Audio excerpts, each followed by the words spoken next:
Hello everyone and welcome back to another AFK journey video. In this video, we're going to have a bit of speculation on the kit of LAILAH and LAILAH. We're going to be basing it off of all of the images. I've screenshotted key images during the trailer and we're going to be breaking it down. There is something that I kind of missed when we talked about it in the trailer reaction that I uploaded earlier today. So with these two Celestial Hypogeans, the first thing to kind of think about is because they've already been revealed before the new season has begun, I find it likely that they're going to be available maybe within just 1 or 2 weeks of the new season, which means that Global is going to be getting the new Season 3 on January 17th. And so maybe even by the end of January, we might have these heroes available. Also because they're going to be releasing 3 Celestial Hypogeans over the course of the season. I think they're going to plan to at least unlock the first one pretty early on. So that is the thing. Basically, we don't have much time. So if you don't have that many resources saved up, it is going to be difficult for you even to recruit for them. And as always, you can wait and see based on the testing. And everyone should do that. Unless they're a very heavy spender player, then they can build up everything. Okay, so here we have the image of the twins. You guys have seen it. I've kept it on the screen while I'm talking about this. So here we have the first, basically, image from the trailer. The two twins are casting their ultimate ability. It's our turn to take the stage. That is what the text is reading over here. They cast their ultimate ability, and there is something important. After casting their ultimate ability, look at this. These heroes, which are Scarlita, Diurnal, and the twins themselves, previously, right before they casted their ultimate, there was no haste buff on all of these heroes. But after casting ultimate, look at them right now. There's a haste buff on all 4 allies, even the twins themselves. And there's also a shield buff on the 2 twins. So it seems like the ultimate cast of the twins are going to give haste to your entire team and a shield buff. And now, haste. Is this an important stat? It is. It gives you increased attack speed, which isn't as important, but it gives you faster skill casting, basically reducing the cooldowns of your abilities. And when you take a look at Dream Realm, who are the heroes we like to use? Mikola, she has a 40 haste buff for your allies. Shakir, he has a 25 haste buff for your nearby allies. Smokey, he has a 30 haste buff for your allies within the aura after casting the aura for the second time. So haste is a really key stat for improving the damage and improving Freyaster's damage mainly in Dream Realm because it allows him to cast Vicious Sting on a lower cooldown, and that is your major form of damage. It is HP per second damage, and it is the major contributor in a lot of fights. The other thing is when you have twins, right? You have 2 allies on the field. Freyaster and his illusion are 2 allies on the field. Who do they do really well with? Shakir. Because Shakir, the more allies he buffs up, including both of the twins, Freyaster and his illusion, it will increase the value of his attack buff, and also every single one of those allies are going to be buffed up. And again, if you're running Smokey, if you're running Mikola, all of their buffs are going to apply to both of the twins, not just one of them. So this is, again, a factor to consider, and it will depend really on the value of this haste buff and the duration of the haste buff, because it is on the ultimate cast of the twins. Now, can we have like a permanent uptime of the haste buff? That would be crazy. And if it is a high haste buff, again, that would be insane. But really, what I'm telling you guys is this is going to synergize really well with Freyaster. So Freyaster, already the king of Dream Realm, is probably going to be even more powerful with the twins on the team. And that is also important because then you think about, well, HARAK. Will HARAK work well with them? Maybe. I mean, HARAK can kind of work with any team.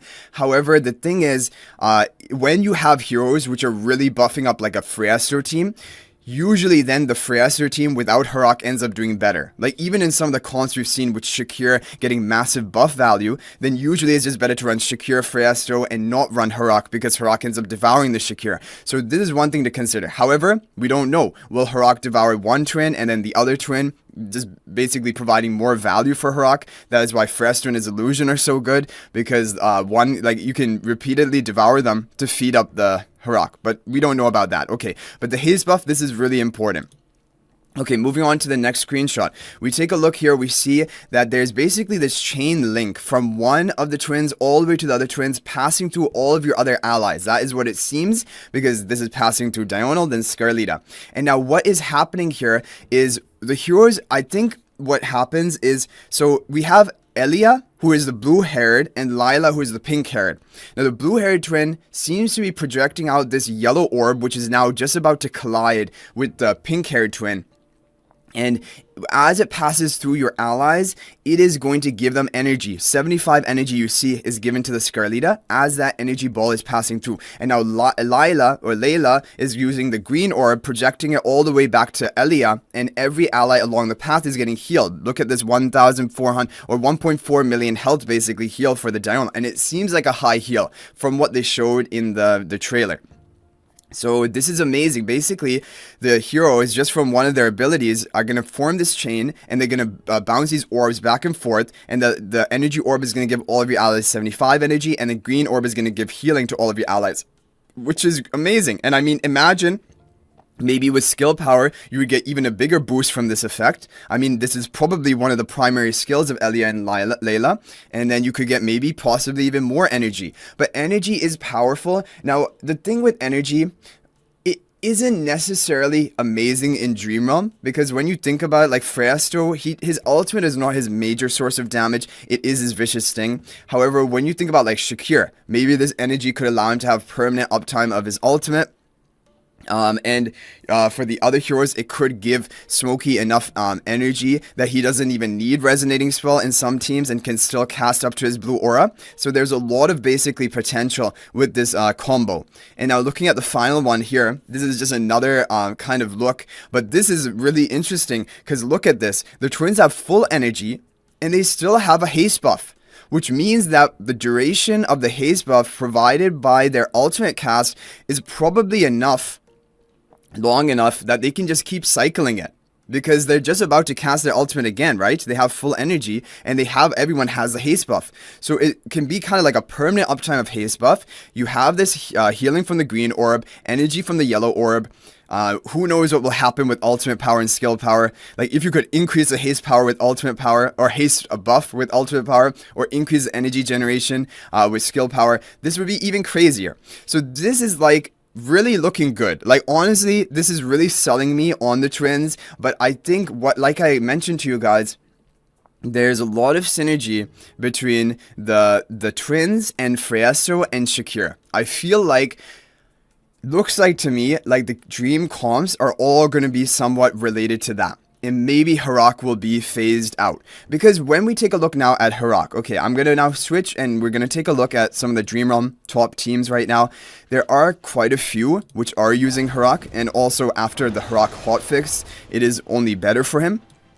But let's take a look at the top formations right now. So Lone Gaze is using HARAK, but however, when you compare it to the Ludovic team, it's only a 4 billion upgrade. And the thing is, when we have, for example, the twins incorporated into the teams, it may even be overall better than the HARAK team.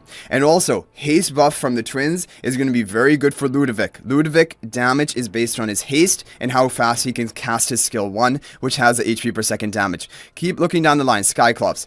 Skyclops is going to be a boss where I think HARAK is always going to dominate, even Plague Creeper, because they have summon mechanics. I think it will be very difficult to run a non-HARAK team and compete, because the HARAK team is Skyclops.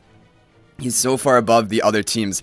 Necrodraken, I think, is another team where HARAK is really going to shine, and it will be difficult for anyone to compete with HARAK there, because HARAK has movement, right, in his kit. Sonya has movement. These are the optimal heroes to be running in Necrodraken. Frester is not so good. Shakir is not so good, all because they are stationary, basically, for the fight. And the twins can move around, but the thing is, the HARAK, I think, is going to be your hyper carry for these. But for the other ones, I definitely think the twins can make the regular no HARAK teams even better than the HARAK team. So should you be recruiting for HARAK?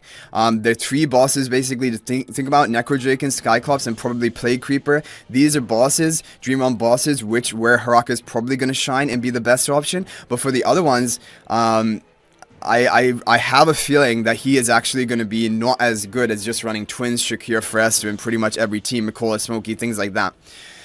So that is the thing for endless bosses. However, still for pre-endless bosses, you need a raw, hard-hitting damage dealer, and that is either going to be HARAK, it's going to be Taylene, it's going to be Odie if you don't have any of the Celestial Hypogenes built up, or even it will be Lily May.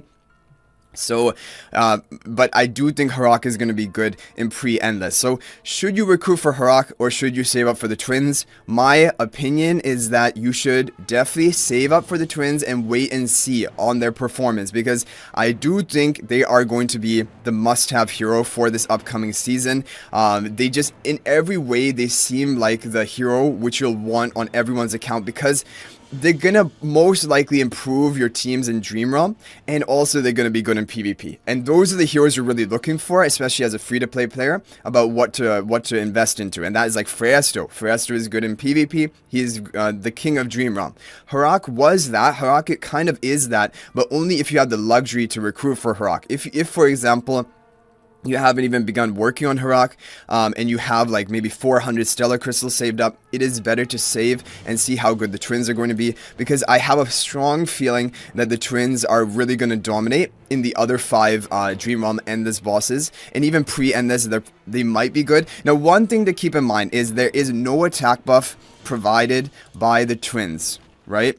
As of right now, we have not seen any attack buff, and they've shown us screenshots from different points of the match. So I have a feeling there may not be any attack buff in the kit of the twins. And that is something also to consider, because that is weakening basically their supportive power. However, if the haste buff is enough, if the energy generation is enough, and also the fact that you have 2 allies who can be grouped up with the Shakira, that is really nice as well. So we'll have to see the rest of the skills of the twins. You guys can let me know your thoughts in the comment section. But that is pretty much it. I just wanted to cover my speculation on these heroes and whether you should save. And my overall advice is that for right now, save, unless you've started working on HARAK. For example, like let's say you have your HARAK at Mythic Plus, then fine, you can take him to Supreme Plus, and that will be good for you. I still think HARAK is going to be great in the next season. Even if these twins are good, I do think HARAK is still going to be meta, like we've said, for at least 3 of the Dream Realm bosses. Even for pre-Endless, he's good in PvP, if the Mauler buff tiles remain. So HARAK is not like a regret. He's definitely not a regret, but if you haven't started working on him yet, you're saving your resources, wait for the twins, because I think they may be the more important option. But anyway, guys, thanks for watching. That is going to be it for this video. I'll hopefully see you guys in the next video. And until then, everyone, peace out for now.